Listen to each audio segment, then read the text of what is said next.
दोस्तों नमस्कार। Colonel Ajay, CEO Ajay astro money group first global astro finance digital channel से आपसे मुखातिब होता हूँ। आज है रविवार 8 जून सन 2025। दोस्तों अजय एस्ट्रो मनी गुरु अनाज यानी ग्रेन्स के ऊपर, चाहे वो मक्का हो, चावल हो, गेहूँ हो, जो बाजरा, इन पर लगातार अपडेट और विश्लेषण आप तक प्रस्तुत करते हैं। दोस्तों हम वर्तमान ही नहीं भविष्य का भी करते हैं सटीक आकलन। आज के इस एपिसोड में हम चर्चा करेंगे मक्का के ऊपर, क्योंकि सर्वविदित है कि मक्का का उपयोग में कैटल फीड के रूप में, एथनॉल के रूप में सबसे अधिक होता है और भारत में मक्का का उत्पादन प्रचुर मात्रा में ऑल ओवर इंडिया होता है। और मक्का की तेज़ी और मंदी और भाव पर किसान और व्यापारी के साथ साथ डिस्टिलरीज और कैटल फीड वाले सभी रखते हैं बारीक नज़र। मुझे बताते हुए बहुत खुशी और हर्ष हो रहा है कि देश का सबसे अग्रणीय कमोडिटी चैनल, जो कि 42 कमोडिटीज़ 5 मार्केट पर लगातार अपडेट और विश्लेषण आप तक प्रस्तुत करते हैं। दोस्तों लगभग 1,84,00,000 व्यू, 11,900 से अधिक शो और 2,92,000 से अधिक रजिस्टर्ड यूज़र वाला आपका अपना चैनल।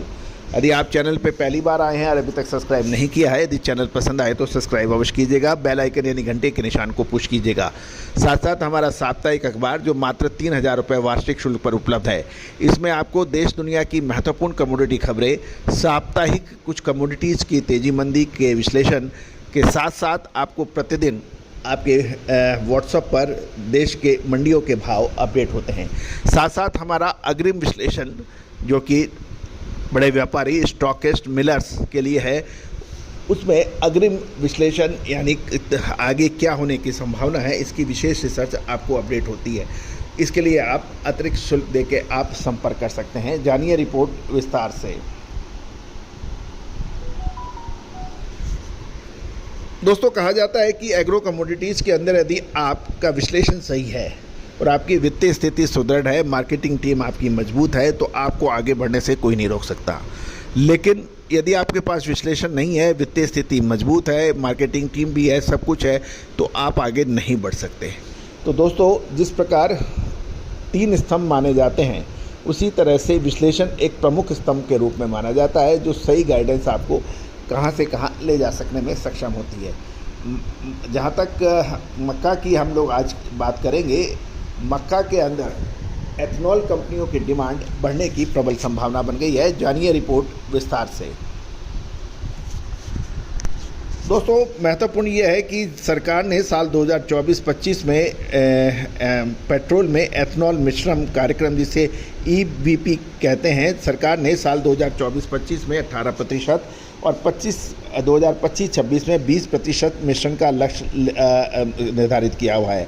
यदि हम नवंबर 2024 से अप्रैल 2025 तक देखें तो ये 18.5% का मिश्रण दर पहले ही अचीव हो चुकी है।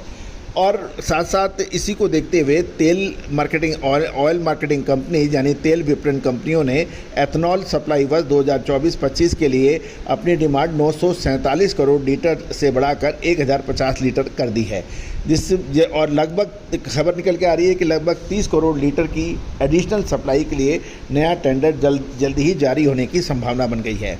और ये कदम पेट्रोल में एथनॉल मिश्रण यानी EBP के तहत किया जा रहा है। 20% का लक्ष्य के लिए लगभग एक अंदाज़ा बताया जाता है कि 1,016 करोड़ लीटर एथनॉल की ज़रूरत होगी, जो कि संशोधित डिमांड के आधार पर लगभग पूरा हो सकता है। लेकिन कुछ इंडस्ट्रियलिस्ट एक्सपर्ट्स का ये कहना है कि सरकार द्वारा FCI के लगभग 52 लाख टन चावल के अलॉटमेंट को देखते हुए ऑयल मार्केटिंग कंपनी को कम से कम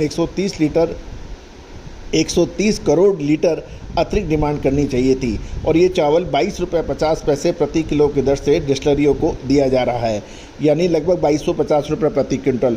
और इसमें लगभग 245 करोड़ लीटर एथनॉल तैयार हो सकता है, जिस पर सरकार की सब्सिडरी खर्च लगभग 10,000 करोड़ बैठेगा। वर्तमान यदि में देखें तो ऑयल मार्केटिंग कंपनी ये एथनॉल 58.50 प्रति लीटर की दर से खरीदती है। लेकिन यदि हम कुछ डिस्टिलरियों की बात करें तो 8 मई तक खबर ये निकल के आ रही है कि डिस्टिलरीज ने केवल 10 लाख टन चावल उठाया है, जबकि 52 लाख टन का उसके पास अलॉटमेंट है, जिससे ये भी क्लियर हो रहा है कि चावल से बनने वाला एथनॉल अब सीमित मात्रा में उपयोग हो रहा है। इसलिए उपलब्ध चावल की तुलना में एथेनॉल की वास्तविक मांग कम दिखाई दे रही है और इसके रिजल्ट्स के रूप में आने वाले महीनों में मक्का की मांग में प्रोपोर्शनेट वृद्धि होने की संभावना कम है और एथेनॉल उद्देश्य के लिए मक्का के दामों में कोई विशेष तेज़ी की उम्मीद फिलहाल नहीं की जा सकती है। बाज़ार के स्लो रहने के चांस है। आपको दोस्तों याद होगा, हमने अपने मंथली अपडेट्स के अंदर जो हमारे चैनल पे जो ज्वाइन का बटन जिन्होंने दबाया था उनको हमने मंथली के अंदर यही कहा था कि मई के महीने में मक्के के अंदर गिरावट की संभावना बन सकती है और वैसे ही ग्लोबल लेवल पर देखने को भी मिला। लेकिन अब महत्वपूर्ण ये है कि क्या निचले स्तरों पर रिकवरी होने के चांसेस हैं, ये एक महत्वपूर्ण प्रश्न है। जहाँ तक मंडियों की बात करें तो तरुण तारण, बुलंदशहर, छिंदवाड़ा आदि इलाकों में देखें तो मंडियों में भाव 2150, दाऊद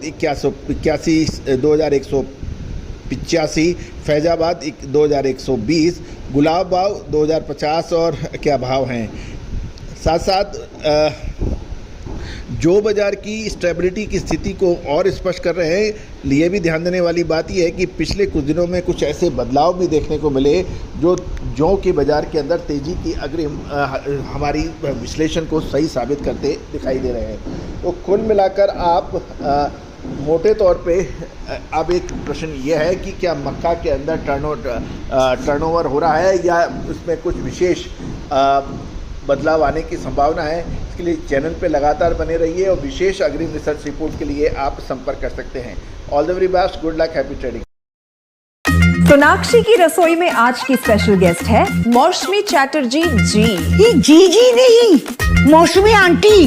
ओके आंटी मौसमी, तो आज आप क्या बनाएंगी? मैं क्यों बनाऊं? मैं तो गेस्ट हूँ, आप बनाओ, हम खाएंगे। एक्टिंग में तो हिट हो, अब खाना बनाओ सुपर हिट। ठाट से बनाऊंगी खाना, है ना द बेस्ट एवरीडे मसाला। आओ बनाते हैं मसालेदार छोले। हर रोज के करी में एवरीडे मसाले, शाही बिरयानी में स्वाद का जायका। पटल पोस्तो और शुष्य इलिश भापा।